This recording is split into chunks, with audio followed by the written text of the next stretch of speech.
listeners, you're listening to the Monster Watch podcast, the spookiest, scariest, and rarest podcast on the horror market. We are doing a deep dive, deep dive. We're getting on our blood-stained soak suits to get right into these nitty-gritty, rare horror movies that you may have not know about.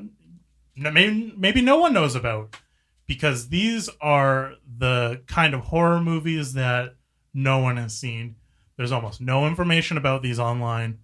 We go deep into garage sales, pawn shops, anywhere you can find your local VHSs, DVDs, or even 16 millimeter footage of these movies.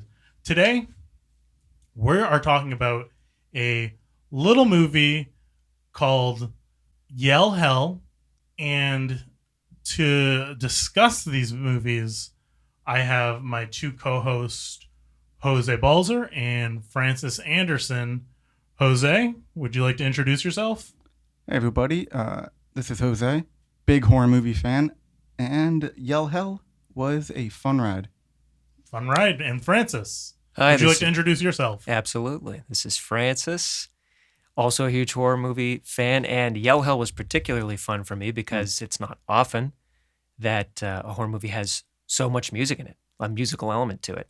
So I had a great time watching this. It's a real fun musical ride, almost reminding me of a Disney movie. Very close to Frozen, very close to Smokey and the Bear, very close to Mogwai, the Jon Favreau directed movie. Last but not least, to do my introduction, I'm Andy J Williamson, and I will be heading this little trio. So, Jose, why don't you go ahead and tell me what was one of your favorite aspects of Yell Hell? Was it the music? Was it the blood and guts? Or was it the fantastic cinematography? Surprisingly, none. Don't get me wrong, the music was a great, unexpected twist. You know, with the movie with such a dark tone and, you know, really damp mood lighting, you weren't expecting such almost uplifting songs from these characters who were... This is a shockingly optimistic movie. Yeah.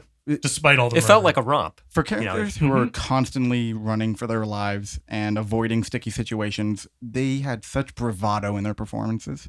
And usually a lot of smiles in the faces, too. It was a lot more smiles than scares. It could almost seemed as if the actors were laughing at the screen or at the audience in their performance. Yeah, it was almost like... I mean, it wasn't exactly the format of a jukebox musical, but so many sequences of people being murdered to up-tempo, 80s-style rock music. It was like a string of perverse Van Halen music videos, and I loved every minute of it. Perverse Van Halen was exactly what I had in my mind seeing this movie. Except that one particular song. I mean, they were all like 80s bangers, but then during the sex scene, it was like dusty old jazz music. It was really... that I didn't appreciate that. I thought that was a misstep musically and artistically. It just came out of left field. It's kind of like an old Chet Baker record. It came out of left field for not only the movie, but also for a sex scene. Usually, before I lay a partner down for a long session of lovemaking, I will put on jazz. I'll put on a jazz tune.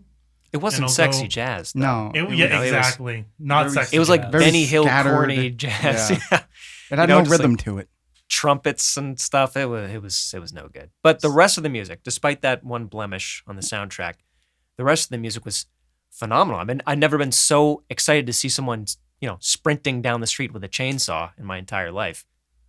Absolutely not. And this is what makes it almost disappointing, is that this is such a rare, unknown film that we won't be able to get a vinyl. We looked at it. We scoured the internet. Right. We went on Google. We went on Bing. We went on Yelp. Well, I heard a rumor, and I can't confirm because, as you said, most of the sources are gone.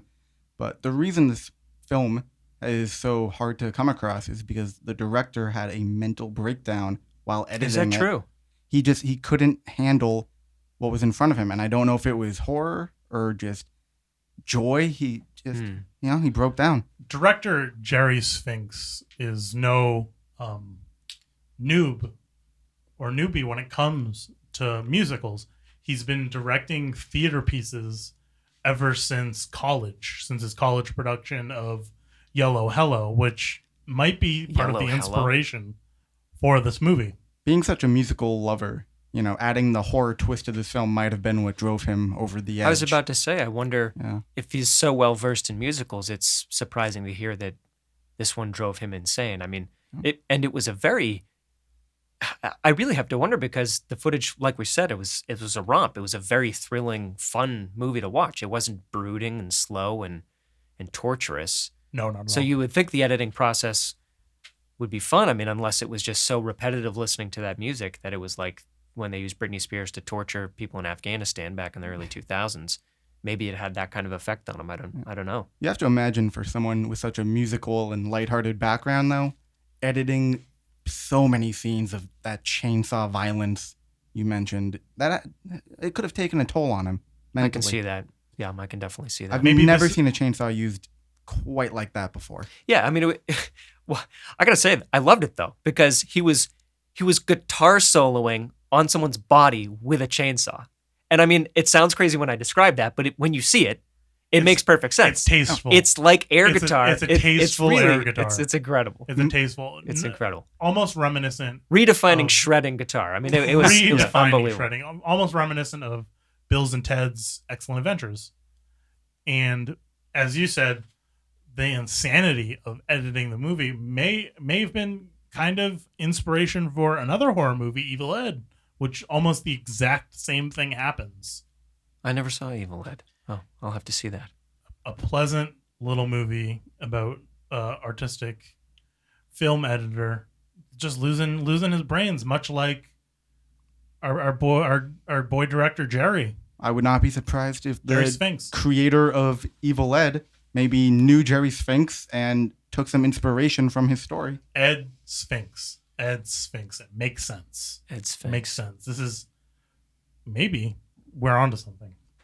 Well, I didn't mean to kick us off and get us a little ahead of ourselves on I just love music, and I really appreciate the music in this film. It was but we kind of need to wind it back and sort of lay out the premise of the film and get through the plot for those who haven't seen it, so they can. Oh, of course, we'll introduce the movie just as we'll introduce them to the plot, like the movie did to us. So obviously, first scene, Power Jam. Hell yeah. Power Jam. This is 80s rock slapping. Gated snare. Happy. Oh, the snares. The searing electric guitar. The little synthesizer in the background. Yeah, it's fantastic. It has each tasty bit of 80s rock music that we know and love. All of it. Cut to bright, high energy opening. Scene ended by absolute murder. This movie is taking no time to get us excited and enthralled as we see the first couple of deaths in quick succession after this high energy song. Well, when a movie has so many characters, because the movie does take place around a high school band, and with so many characters in that band, you have to get rid of a few of them just to let the main characters shine through a little bit more. You don't want a bloated movie. Yeah, I mean, I think it was an extremely bold choice to start it at the graduation. They're all there together. They're walking down the through the auditorium aisle to Pomp and Circumstance, to Ed Van Halen style cover of Pomp and Circumstance. The fucking sounds incredible. Yeah. And then they just immediately start slaughtering the kids, and then they stampede out of there, and they're slamming up against the doors trying to get out, and they're getting fucking ripped to shreds. And you can't even see who's killing them yet, which I thought was brilliant. It's mystery. You have to build the tension. It makes the user, the viewer, think with their head about who the killer might be. What might be this person that we saw for one scene? Maybe this person we saw for another scene in the first scene. Well, maybe for a shot, I would say, not a scene. My mistake. I think it was smart, though, having the violence come so early with that rock and roll, jam sesh that happened. Because then every time in the movie you heard some sweet 80s rock and roll, you knew something violence was coming. was coming. Yeah.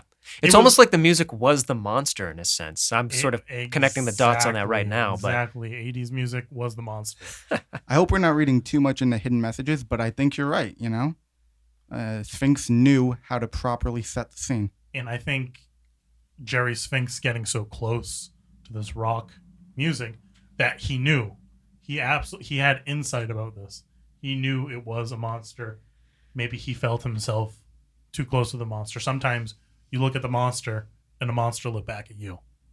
Right.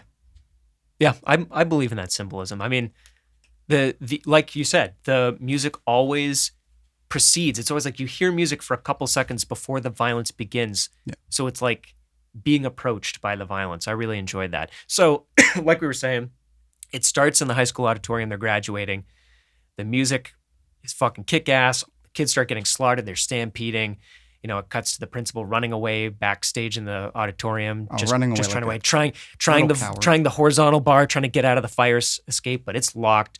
They're all getting slaughtered, and then it cuts to the source of the music, which is this high school band, and you can fucking tell they have their caps and gowns thrown on the ground. They don't even care about graduation. They just want to rock. These are punks. So you're immediately introduced to their character. You know that these are just like renegade kids. They don't care about graduation. They don't care about anything. And you're already beginning to connect the music that they play with the violence that's happening at school. And renegade kids is absolutely right. For the time period it came out, and rock and roll was still in its early phases, still looked down upon. Right. A lot of satanic messages. So this having the villains of the movie be this rock and roll band, these teenagers, you know, you have to wonder if they were trying to send a philosophical message. And well, there is the line that the principal said before we get the title card: "Stop that rock." And then, boom, title card, splattered in tasteful blood. This is tasteful blood smear on the title card. Yell, hell. And love the mood that is title set. card. The mood is set. The music is set. I think we know we're in for a spanking good time. I think for real that GoldenEye's like dripping blood shot may have been copying Yell Hell. I think this is a more influential movie than we thought, because we were pulling all sorts of extractions and symbolism from this. I think Jerry Sphinx is kind of the Stanley Kubrick of his time, which is odd because he came out, you know, just before Stanley Kubrick. This movie was, if I'm remembering correctly, early 60s, mid 60s. Yeah, I think it was 62 or 63. Yeah, I believe it was somewhere around there. I believe that's correct. 62, 63. Hell, maybe we'll even give it 64. But this is a movie that has aged like a fine wine. It was way ahead of its time. I mean, like we were saying, it has like an 80s rock style soundtrack, and it came out in 1963. So it was predicting an entire genre of music that was coming 2 decades later. It's kind of incredible when you think about it. Well, I could have been wrong about the time period it came out. No, I think you're right. Stick to your guns. Have confidence in yourself. It was 63. It was 63, yeah. Because it definitely looks like it was shot in 63. It's just the music was the music was really ahead of its time. Almost as if Jerry Sphinx was a time traveler, as in he was maybe in the 80s, had some kind of slip up, fell back in time and said, I know what I have to do. I need to bring the amazing stylings of iconic 80s horror and twice as iconic 80s rock music and bring them to the 60s. And I think this is why we don't hear about this movie, why we can't find out a lot of information about this or Jerry Sphinx's mysterious disappearance, is because it was too ahead of its time. That's an interesting theory. I like that. I mean, well, it wasn't lost on me the fact that the way that the good townspeople stop the rock band and ultimately keep them from slaughtering everybody is by answering their elaborate riddle. And I'm sitting here thinking, okay, Jeffrey Sphinx makes sure to put a riddle in his movie. Yeah. It felt, like a wry reference to himself. It was a rock riddle. That's right. A rock riddle. Which I didn't really understand. Did either of you guys understand the riddle? Because it didn't really make sense to me. I would be lying if I said I knew the answer off the top of my head. I guess it was meant to be cryptic. I think that just gives the film more rewatch value. Right. You go back and maybe on the 3rd, 4th, 10th watch, you'll know the answer. Riddles are not my forte. And whether it's a riddle from a time traveler or simply just a man who went crazy for being too close to the rock, I don't know this riddle at all. I can't piece the puzzles together. It's too high. Well, let's start with the clues of the riddle, right? Yes. So of course. So what would you call? It's almost like a haiku, right? Where a Sphinx's riddle always has like 3 beats and then leaves you hanging to piece it together, right? Like the classic Sphinx riddle that everyone remembers is what walks on 4 legs in the morning, 2 legs in the afternoon, and 3 legs at night, right? Everyone knows that Sphinx riddle. Classic and, riddle. And the answer is... Classic Sphinx riddle. And the answer is a human being, because a baby crawls on all 4s and then a grown-up walks on 2 feet and then an old person uses a cane, right? So... Oh, I thought it was something completely different. No, it's a human I being. thought it was about retractable limbs. Like a turtle. A turtle can go into its own body, retract its limbs, maybe, all 4 walking around, but maybe its arms get a little tired because that's why they're so slow. Turtles don't use their legs. It gets one fin caught in a soda 6-pack and it can't use it anymore. Well, that's what I thought that would be the third one. That's interesting. Why would it do an uneven number? That's interesting, yeah. Why would it not do an Well, it's the cane. It's an old person with a cane. Well, that's why the turtle, it gets caught. Okay. So it only retracts one leg trying to get it off. That's the third one. So turtle, as natural, 4 legs. Turtle... Well, swimming uses 2 fins. When it's walking, not swimming, because it swims with all its limbs. It walks on land so slowly because it only uses 2 of its arms. So his arms get tired, 2 legs, and then he's ready. He's ready to go walking. He's ready to go talking, and he gets his arms that are now out. One gets caught in the soda. The soda 6-pack rings. Soda 6-pack rings. So it retracts it to get it out. It's an interesting alternate take on that. I've never heard that before. Kind of like a piece of popcorn stuck in your teeth. Huh. If I'm being honest, I think you just changed my mind about the riddle. And I think I just changed my own mind about turtles. Could be. Well, anyway, so that's the typical Sphinx riddle format, right? So there's 3 beats and then you're left to figure out what they are. So I'm going to try and remember them. I didn't write them down, but if I remember correctly, and step in if to correct me if I get it wrong, but if I remember correctly, is what's the loudest thing on earth that no one can hear and always comes at night? And I couldn't figure out what it was. And the movie ends on a cliffhanger. They don't give you the answer. They tried to sequel bait hard, which I would say that usually in a bad way, but I would beg for a Yell Hell 2. I want more of that music. I want more of that blood. I want more of that Jerry Sphinx touch. Yeah, it's a shame that it was his last film, and we never got to see before he disappeared what more he had to offer us. It is quite sad. But yeah, I'm still trying to figure out that riddle. Maybe I'll eventually figure it out. I did write it down somewhere, and I'm sure I've been writing it over and over and over again. I've filled up a notebook already over the last week since we watched this movie, and I've just been really obsessed with it. I had numerous notes taking this movie, usually about the music, what I thought about it, what I felt when what I felt listening to this music. I've been listening to the music nonstop since we stopped watching it. Mm-hmm. Absolutely. Just Francis, put the movie on in the background. I feel like you are also in this loop that we are nonstop listening to this music. Oh, yeah. Going back, going to our favorite scenes and listening to those musics. What was your favorite scene in the movie, Andy? My favorite scene, I would say it was the air guitar. The chainsaw. But I don't want to steal Francis's thunder. I don't want to say that's my favorite scene because that's his favorite scene. I think it was absolutely my favorite scene was with the step principle or the step-in principle. What would you call that? The replacement principle. Well, he was also a step principle. Yes, because he was one of the characters' stepdad. That's right. Yeah. So stepdad, step principle. You can see how I get that mixed. Yeah, absolutely. Right? Absolutely. You guys don't hold that against me. No. And I hope the viewers don't hold that against me as a reviewer. It's an honest mistake. Honest mistakes. So yeah, you like the step principle scene. Step principle scene. It was a good one. Was good because we know exactly what we need to know about the principal in the first scene. Dude's a huge pussy. Yeah, he left all of those kids away. All those kids were getting slaughtered and stampeding. Yeah. He runs away. And he doesn't do anything to help them. He can't get out the door. Absolute pussy. Worthless. Can't even run away. Step principle. I think he rocked the hardest. He was that a Chad. Guitar solo, that class he interrupted to do a guitar solo was iconic. Yeah, it was his iconic. interruption. So his introduction in the film, because you're talking about his introduction, right? Yes. Okay. Yes. Because that was With the incredible. Because guitar again, solo. you hear the music first, so you hear this bitchin' solo, and you get a little scared, and it's for a approaching second. you. You get a little scared though because it is during the school hours. It's daytime. Right. It's like an algebra class or something like that. Algebra, and you think, oh no, One is kid it going to be another massacre? This whole class is about to feel the wrath of rock, but no.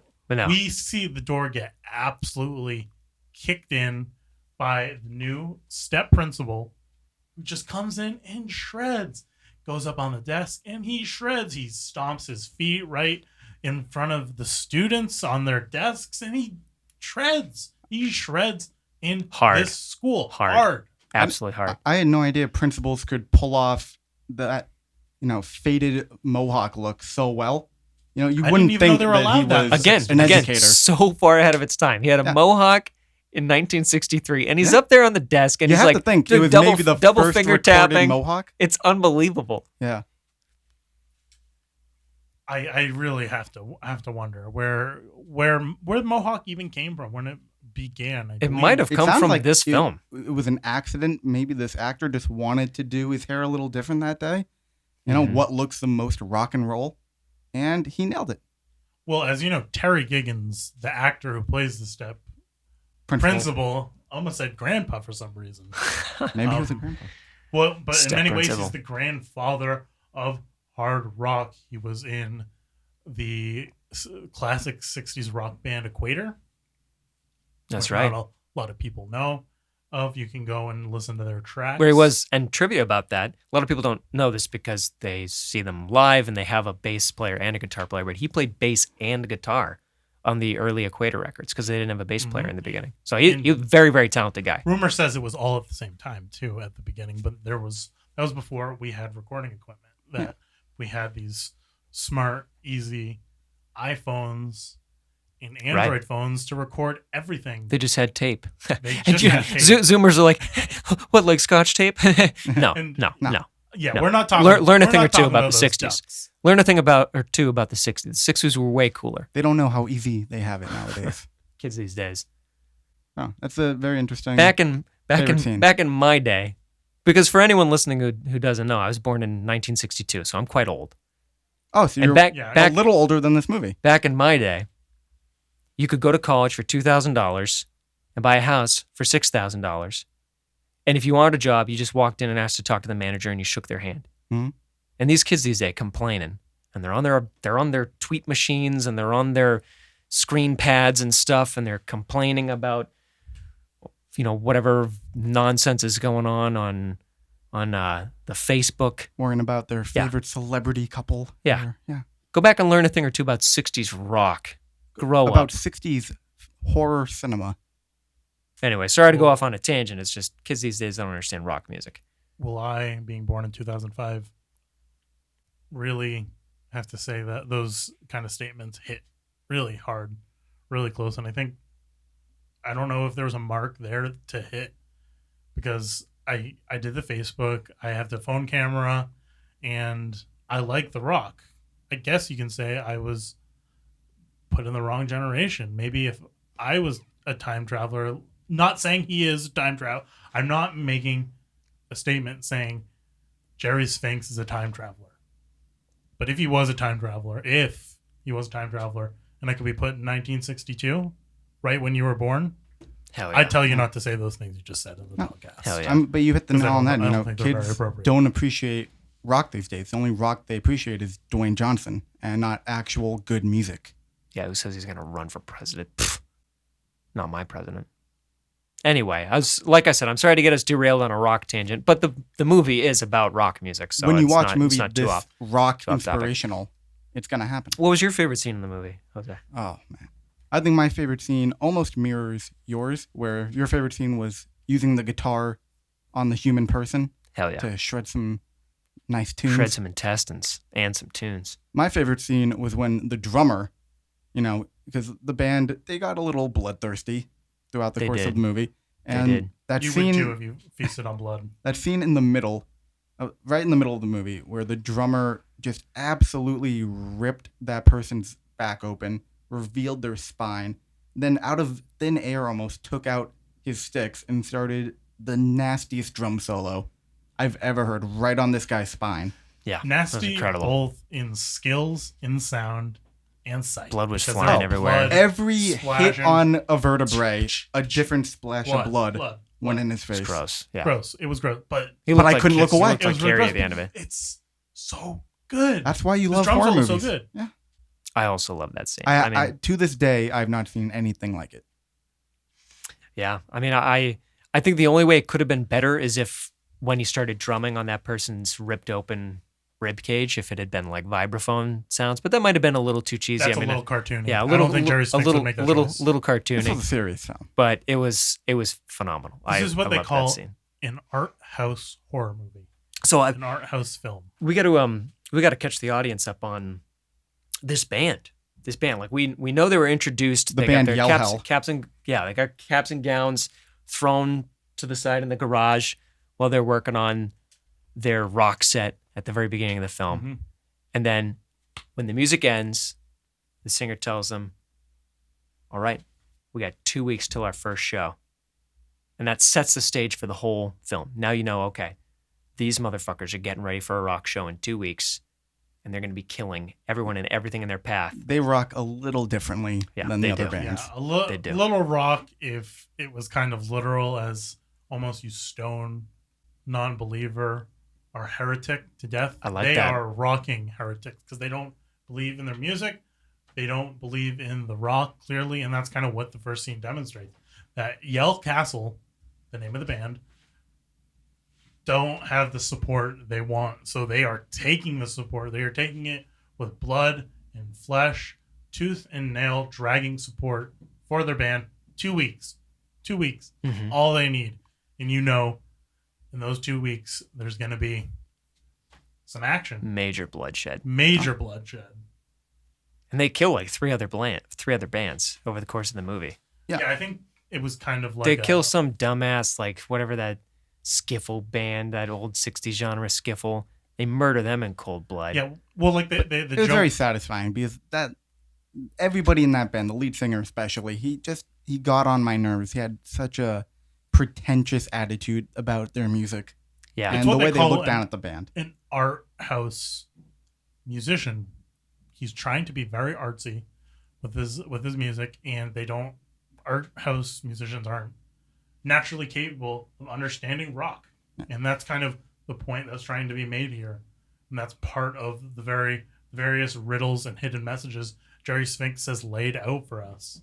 Yell Castle is throwing all wind to art house musicians, using the power of rock and art house horror movies. Ripping them into pieces. Literally. Ripping them to pieces. And as I said, with each murder of a band, they like the whole band said in unison, this is like Battle of the Bands. This is Battle of the Bands. Yeah, literally.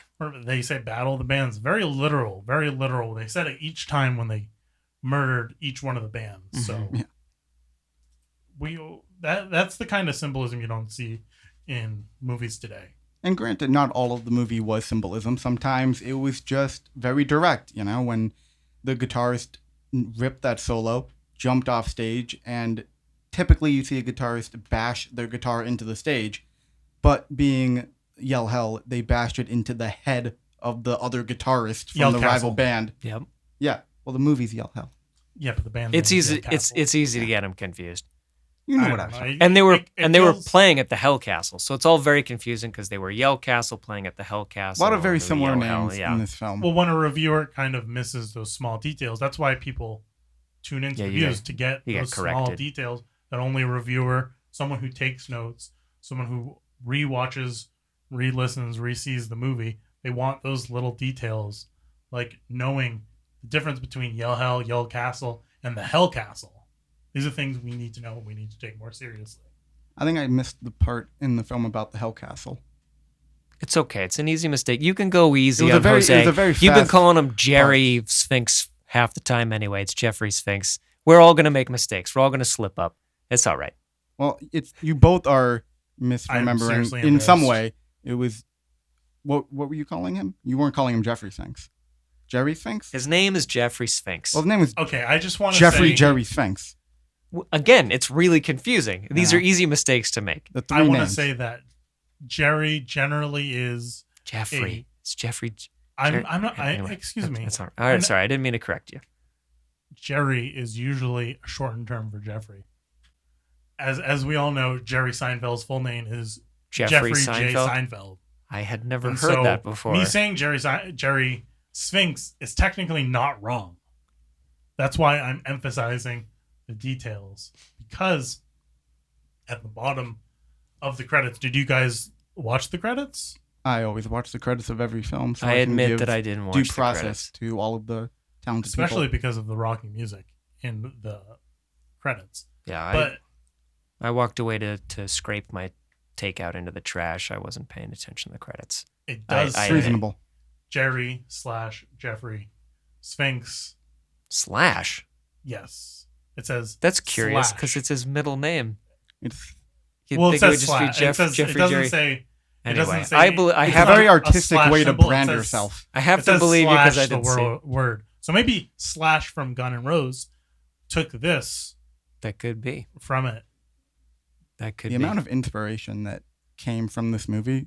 I think it puts it in the upper echelon of niche horror movies. This movie basically predicted the 80s. I mean, remember the scene where they run out of power at that second venue? I don't remember what it's called. They're at the second venue. They're doing another battle of the bands. They're slaughtering that all-female pop band, and they run out of power.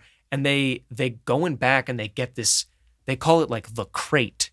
Like, go get the crate. We'll use that to power the amps and everything. And they open it up. It looks just like the flux capacitor. It looks just like that thing out of Back to the Future. Yeah. It's that like Y-shaped coil that continues to spit energy continuously. And like, plug the crate in. Very fallopian image to put into the movie. That's true. I didn't even realize, but that makes sense because they're playing against the all-female pop group. And they kill all of them except the clarinet player. And then that's the one that the bassist hooks up with to that terrible clarinet jazz music. I didn't make that connection. That makes perfect sense. I think this is what they call in symbolism. The music biz. And Jose, listen up to this because I know you've shown that you're not very great with details. I believe this is what they call... That was unnecessary. You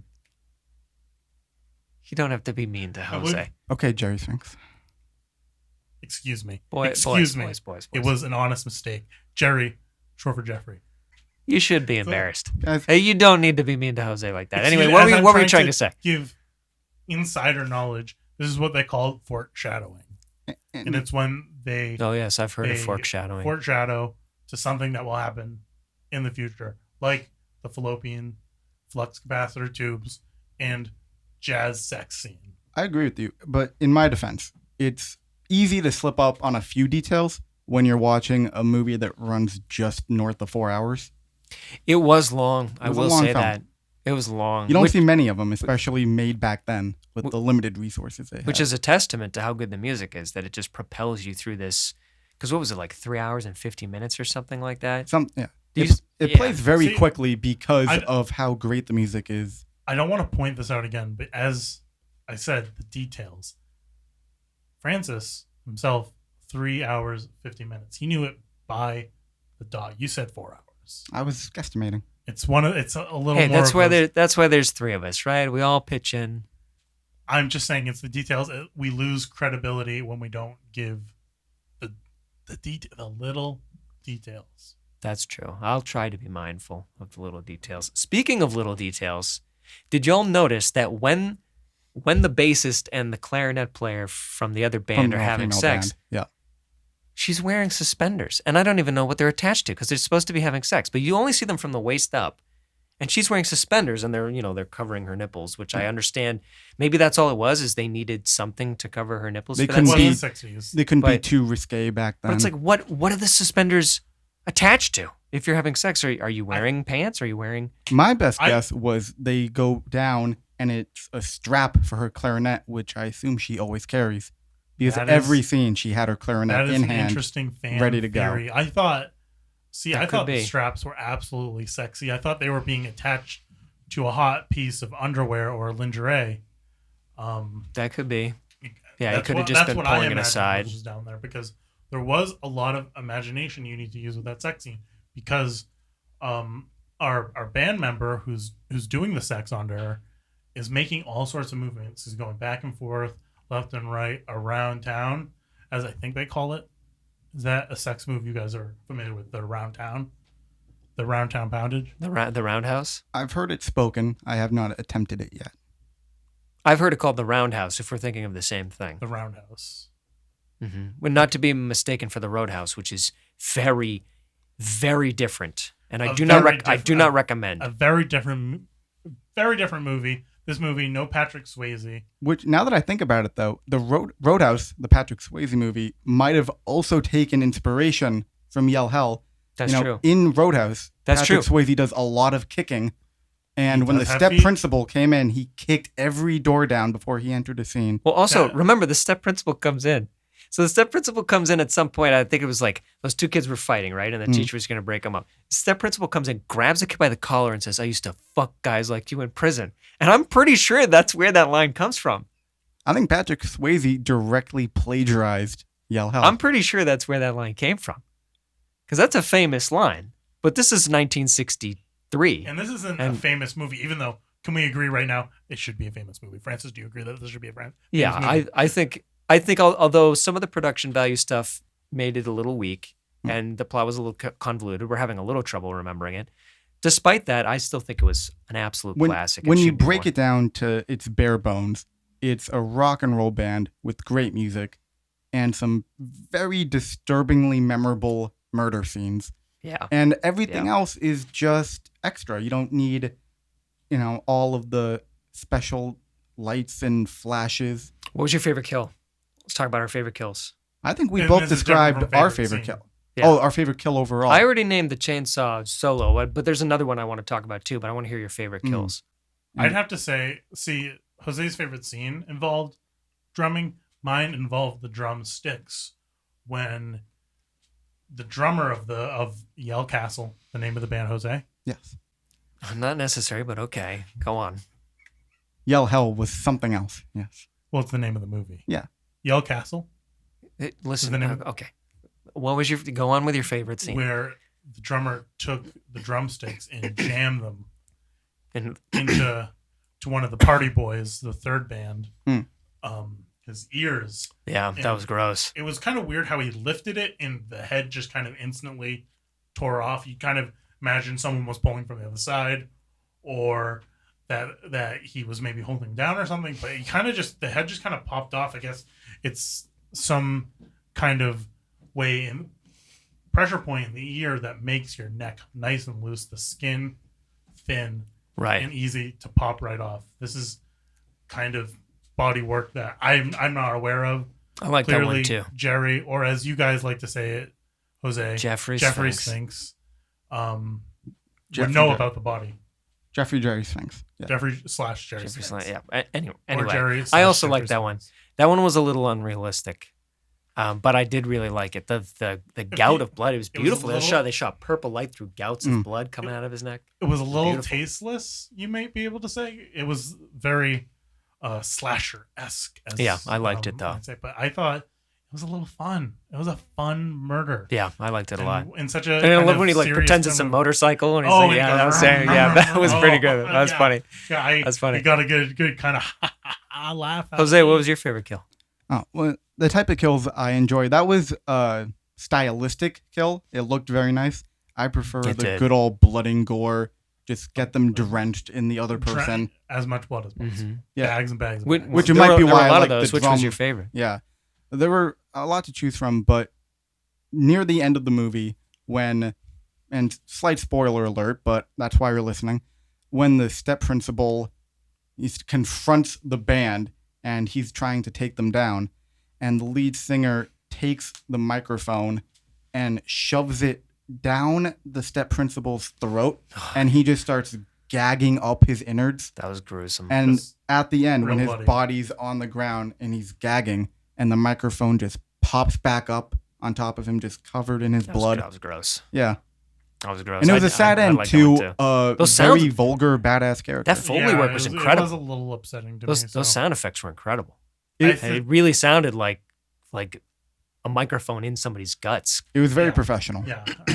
I wouldn't be surprised if they had to do one of the reverse colonoscopies where they get a microphone up in there to hear your business.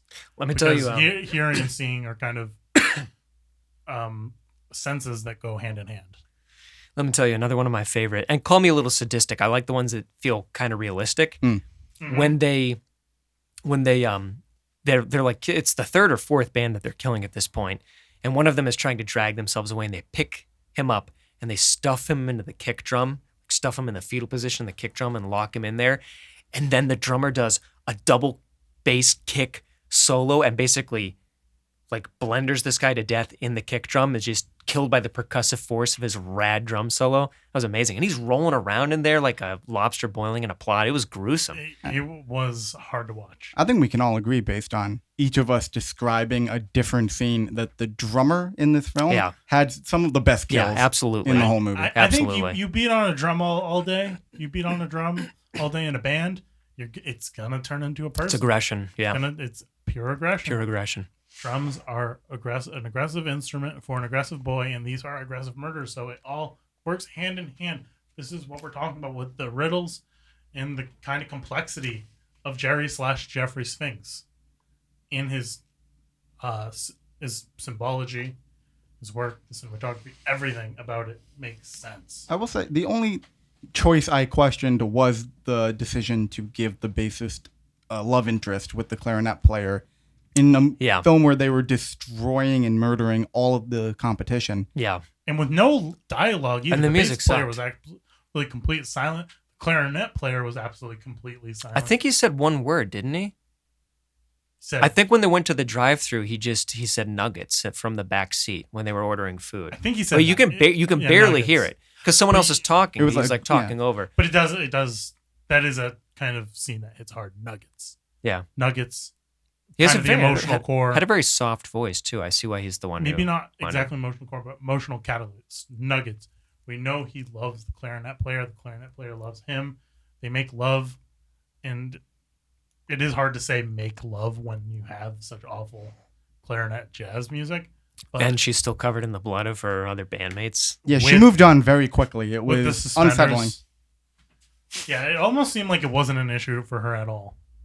It might have seemed like she must have also been of the same mindset of really. I had an alternate. I thought she was scared out of her mind. Right? I mean, all of her bandmates she just got slaughtered. Yeah, it. And she was just letting it happen because she was scared out of her.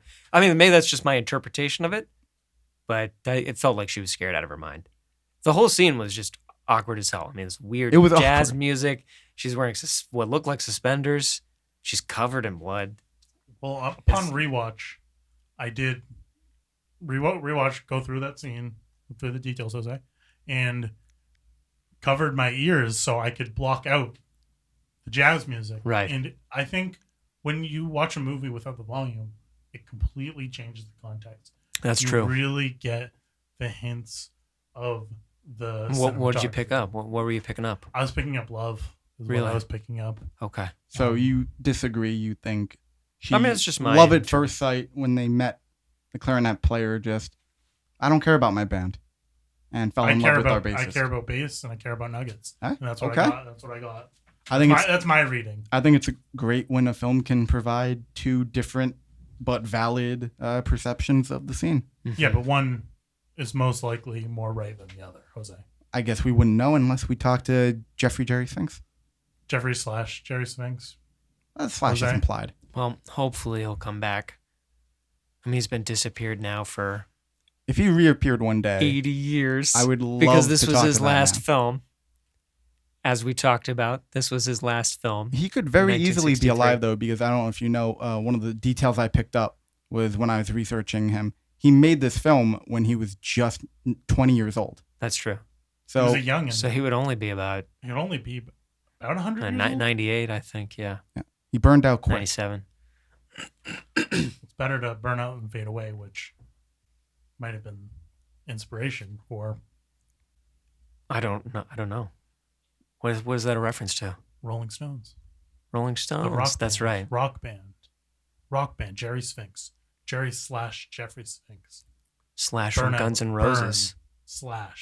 Gun Rose is Axl Rose. Okay. Getting a few conspiracy The treasures theories. at the White House. I love it. Yeah. Well, this is why we love horror movies, because they make us think. We like the riddles. We like symbology. We like to go deep. This is what we do in the Monster Watch podcast. We dive deep into this unknown media that a lot of people won't have the time to find themselves. We're lucky enough that we found us. So obviously it's a horror movie. It's full of all these awesome kills. I mean, they slaughter 4 or maybe 5 bands on their way to their first gig in 2 weeks. But I want to talk at least for a little bit about, because the movie's 3 hours and 50 minutes long. There are these long sections between violence where they're high schoolers. They're 18. They just graduated high school. And there are these long scenes where they go over each other's house and they just have like spaghetti dinners with the mom and dad. And they're so low key. Such a great contrast to the rock music, because you see these like nice, quote unquote, nice conservative, they seem very polite. Suburban polite dinners where they're like, please pass the butter. And they're eating like basic food like buttered noodles and whatnot. And I would say it's a thorough way to shoot a film because we see different families in different ways they make spaghetti.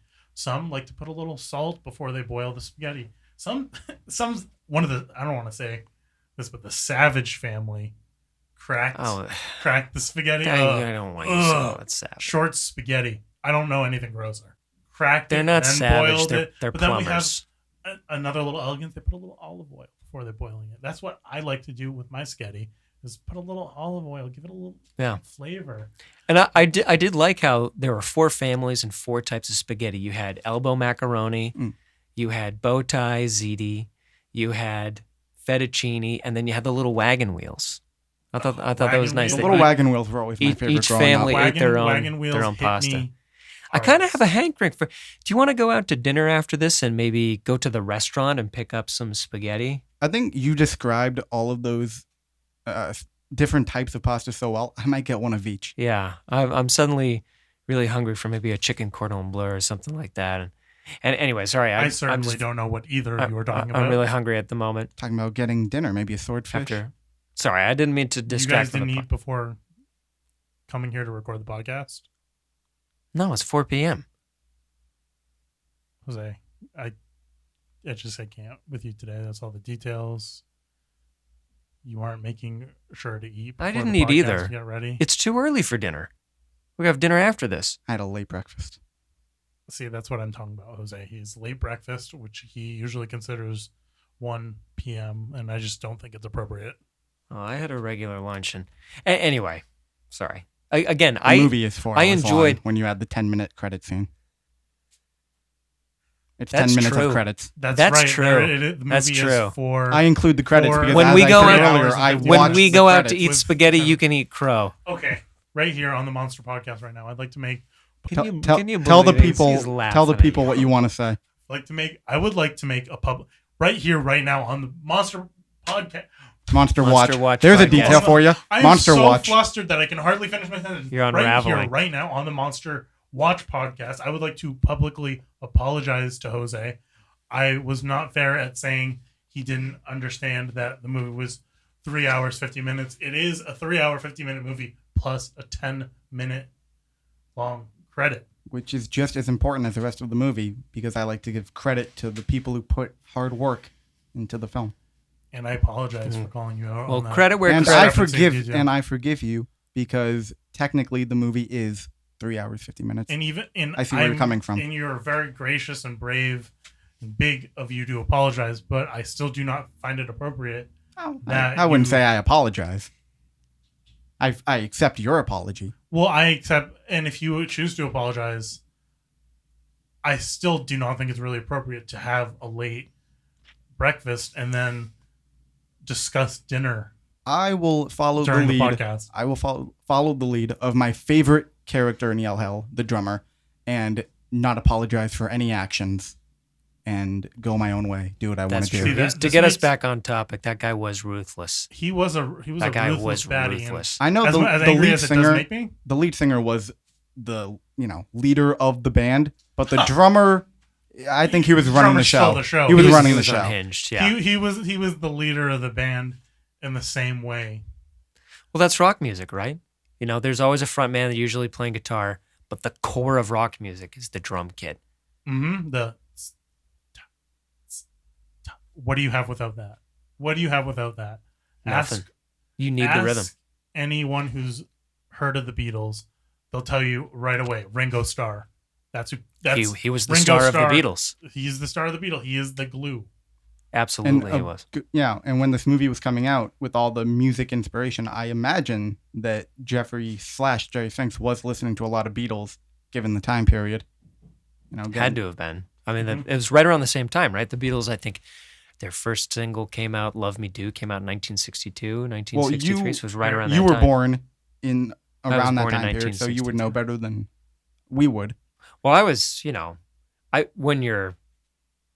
was only started really listening to music and knowing what I was listening to when I was about 10, so I was already 72. The Beatles were in the rearview mirror, so I was, listening to Fleetwood Mac and whatnot. But anyway. Well, I guess I'm really a product of my time because being born in 2005, I love the music in this, but when you just talked about the Beatles, talked about Love Me Do, I thought more like Love Me Do Do, because that is the music I do not like. That's disrespectful. I do not. But you enjoyed the rock music in this movie. I absolutely adore the rock music because it was ahead of its time. That's true. That means that the way it was ahead could be my time in my future. Mm-hmm. When I'm 20, when I'm Jerry/Jeffrey Spinks' age, maybe maybe you got 4 years to go, buddy. Yeah, 4 years. 4 years. 4 years, and you'll finally be 20. Maybe we can find the rights and make Yale Hell too. Maybe by then you'll know the answer to the riddle. I don't know if we could do justice 4 years to the would characters. not be able to cover it. What's that? 4 years is not enough time. Andy, I don't know if we should or could make a sequel because we can't capture the same vision that Sphinx had with these characters. Do you have doubt in me, Jose? Is that what you're expressing to me right now? I don't think any of us have made a film on the level of Yell Hell. I think what Jose is doing is celebrating the fact that Yell Hell was pretty much literally predicting the future. Music and culture from 20 years in the future. And that's a tall order. Francis, you are absolutely correct. I think it would almost do Jerry/Jeffrey Sphinx a disservice by trying to top his masterpiece. Trying to recreate that kind of magic is absolutely impossible. And even though I could clearly do a lot more than Jose would ever imagine I could, I think that we should preserve the vision of Jerry Sphinx. JJ Sphinx. And celebrate. JS. I like that. JJ Let's agree on that. Let's agree on JJ Sphinx. And then I it like can that. be in any order. What do we do with the matter. slash? Where do we put that? We're choosing to abbreviate it, so we could just drop it. I mean, I think JJ Sphinx like really rolls off the tongue. Like you wouldn't call it and M's. It's M&M's. Exactly. So Sphinx is kind of like the. Right. Yeah. JJ Sphinx. Anyway, so there's a grammar lesson in here as well as a horror review. Yeah, so I loved not only every single like battle of the band scene where they just wreck another band and tear them to shreds. Loved it. Didn't care for the sex scene. I made that abundantly clear at the beginning. I think we can all agree on that. It was awkward. But I enjoyed all of those scenes. I will say that the gig that they have in 2 weeks that they've been preparing for, slightly anticlimactic. Because the real climax is when they confront the step principle. Mm-hmm. So the gig itself was a little anticlimactic. But I did enjoy seeing the power of rock music kill the entire local police force at that gig. That was pretty wild to see. I mean, very wild. Police cars on fire, people getting gunned down by invisible power of rock music. The police officer's face is literally being melted by the vibrations of rock music coming out at them. It's horror done in a way I didn't know horror could be done. It was fantastic. And that's why I love this movie. I don't know how they got that effect in 1963. I would love to do a deep dive. They had to have find out. I think they had to have, because it happened really quick. Like the faces of the police chief or whatever, they melted really quick. I think they might have made like a wax replica of their face and blowtorched them. Yeah. And then film that and speed it up because it happens really, really quickly. But it was cool as hell. I really enjoyed that. those were some cool VFX. Definitely ahead of their time as well for 1963. Way ahead of their time. Mm-hmm. Completely amazing. Just detail and ingenuity in every way you would think an indie movie could be. Mm-hmm. Yeah, that's right. And that's another thing to mention. It was an indie movie. It was made on a budget of I think it was $45,000 or $50,000, it's a lot of money in 1963. But to put that in perspective, that could buy you like 10 movies back then. Oh, now that couldn't even buy you a commercial. Yeah, well, even back then, it still was short money for a film. If I remember correctly, the first James Bond film, which came out in 1963, cost $1 million. So back then, $1 million was like, inconceivable amount of money. That's a big budget film, but 50 grand, 45, 50 grand for this, that's a small budget. It's a very small budget. Even though when you're spending most of that on the VFX, the blood and gore. Yeah, exactly. All the makeup. Mm-hmm. On synthesizers, which are brand new and extremely expensive. Because as you mentioned, the soundtrack does have synthesizers in I it, did like say that. I heard like 80s music. And I was listening to my ears. There were very few synthesizers around in 1963, so they had to have spent a significant portion of the budget either probably just renting those on synthesizers. The instruments alone. Yeah. Yeah. Because there were only, I think, like Moog was making a few synthesizers back then. It wasn't a lot. It's pretty incredible that they even knew that those synthesizers were out there, because almost no one had used them in music before. Like I said, Jerry Spinks in every way was ahead of its time, and I don't understand why it wouldn't be with the music and the instruments. This is a visionary director, and that's why it's an absolute travesty that we lost him. It is. Well, it is. Let's stay optimistic. We don't know that he's gone. He's just on a break. It's very possible he could come back. That there is 100-year-old Jerry Spinks out there. I like to think that if we solve Sphinx's riddle, that'll come back. He'll return. Solve the riddle, find Sphinx. Solve the riddle, find Sphinx. What's the loudest thing in the world that no one can hear and only comes at night? I still haven't been able to solve it. I've been trying since we watched this film like a week or something ago. I've been writing it and rewriting it, trying to crack the riddle and figure it out. I can't figure out what it is. I think. Did you write it upways and sideways? Mm-hmm. Look at it even reverse. Diagonally. Yeah. Maybe put it in, completely fill out a notebook with it and see which letters connect. Maybe they're engrams. Like crossword puzzle, right? You're supposed change to put the letters T around. Here, the H here, the E there. I've been trying, but I can't figure it out. Hopefully, someone will solve that riddle. We might have to accept the possibility that we're just not at his not smart level enough. Yet. Yeah, but it's not ready. Maybe we kind of threw out the idea of time travel, or maybe even a power greater than just simple rock music, power greater than rock, which is hard to believe. And maybe this kind of goes into something our human brains can't quantify. We can't calculate whatever happened, what made this masterpiece, what happened to Jerry or J Spinks. JJ Spinks. We're taking the slash out of there, so that's why we say JJ. And he's maybe gone into a higher level of thinking and knowing and existing. Maybe. I just hope that if he is out there, that he comes back and delivers us another movie. Yeah, I'll help you. I don't have anything else in my notes that I wanted to talk about. I mean, it's really kind of like a Scott Pilgrim type movie where it's just a series of fights. So we pretty much covered the plot. It would be impossible to cover every part of the 3-hour, 50-minute film. 10-minute credit, yeah. We highlighted a lot of our favorite parts, a lot of the best kills. Right, some but of that's our kind of the tip of the lesser iceberg. favorite parts, but I think we're ready to put a cap in this, and let's give it a rating. Jose, what rating would you give this? I would turn that amp up to 11 out of 10. Hell yeah, I like Jose, that. I thought we discussed before the podcast we would go 1 to 5 stars. I give it 11 out of 10. He's being thematically appropriate. So that would be a 5 that would be a 5.5 out of 5. Francis?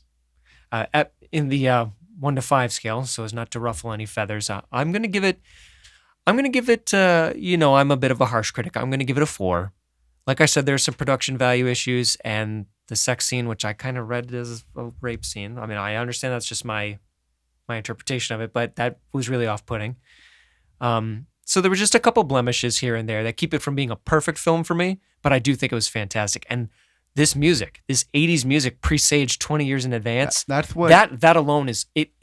I really recommend anyone watch this just to see the genius of predicting 80s Van Halen style rock music 20 years in advance. It's unbelievable. And it's set to just such a high octane, adrenaline fueled, gory, murderous movie. I enjoyed almost every minute of it. That type of foresight with predicting great bands like Van Halen is why I can overlook 11 out of 10. Questionable sexual scene. Right, because I enjoyed the music too much.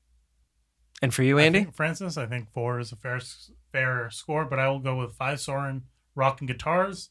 That is my final opinions. I love the blood. I love the music. Besides the sex scene, you saw it as kind of a different kind of scene. I saw it as kind of deep, passionate love. But we can both agree that the music did not work. The suspenders, questionable as well. Fantastic movie. Made me think. That's why I love movies. I love to think. I love to dissect the movies. Each scene different. And looking through it and going, this, riddle, connection, all goes together. 5 Soren rock and guitars. Love it. For me. Definitely going to rewatch it. Oh, 100%. Absolutely rewatch. I already rewatched it several times. And I can only hope that if he is out there, JJ Sphinx will come across this podcast and know that he has adoring fans out there. I hope so. Waiting for him. JJ, your fans are out there. We want more. We love it if you're out there, because we don't want to make any definitive statements legally. If you're out there, JJ, we adore this. We are fans forever. And is that it? I think that's it. That's it. That wrapped up my feelings pretty well. And I think so too. So this has been the Monster Watch podcast. This has been Andy, Francis, and Jose. Oh, okay. That's a detail. Are you seriously going to do this right now? Okay, gentlemen, I'm hungry. Let's go to the restaurant. I want some. This has been the Monster Watch podcast. We're signing off. Yell hell. Absolutely masterpiece. If you can find it in anywhere you can. Personally, I had to find it from a man named Papasfero, a very mysterious fellow, but absolutely must watch. So thank you for listening. This has been the Monster Watch podcast, hosted by me, Andy J Williamson, signing off. Thank you.